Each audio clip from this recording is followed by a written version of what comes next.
नमस्कार मित्रांनो, महाराष्ट्रातील तमाम माता भगिनींचा आणि लाडक्या बहिणींसाठी एक महत्त्वाची बातमी समोर आलेली आहे. पहा, आता फक्त याच महिलांना त्या ठिकाणी सरकारच्या लाडक्या बहिणी योजनेचे पैसे मिळणार आहेत. सरकारने त्या ठिकाणी नवीन यादी जाहीर पण केलेली आहे.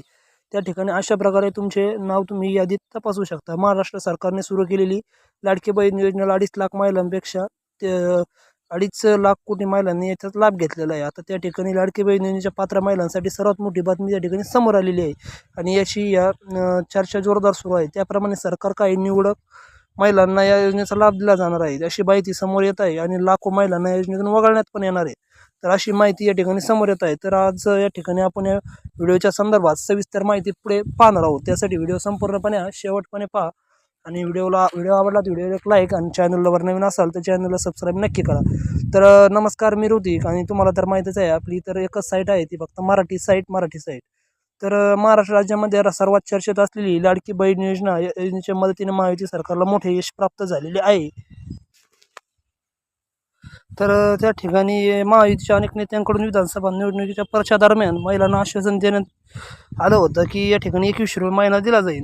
लाडकी बहीण योजनेच्या मदतीने राज्यात महायुती सरकार परत स्थापन झाली आणि त्या ठिकाणी या खात्यात महिलांच्या सरकारकडून डिसेंबर महिन्याचा पैसे 1500 रुपये जमा झाले.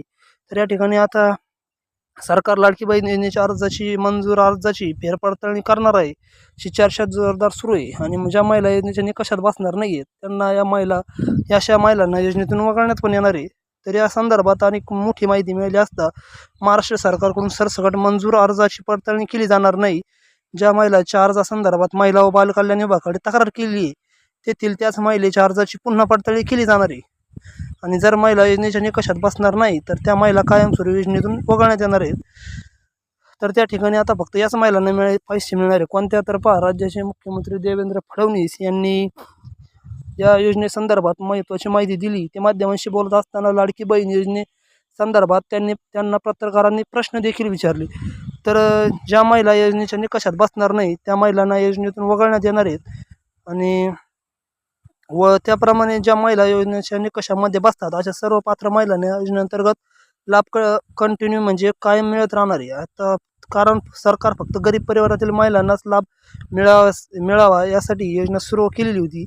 तर यातील अनेक श्रीमंत महिलासुद्धा या ठिकाणी त्याचा लाभ घेत आहे. पण आता हे बंद करून त्या ठिकाणी फक्त गरीब महिलांनाच या ठिकाणी या योजनेचा लाभ मिळावा अशी सरकारने आता या ठिकाणी या निकष काही जाहीर केलेले आहेत.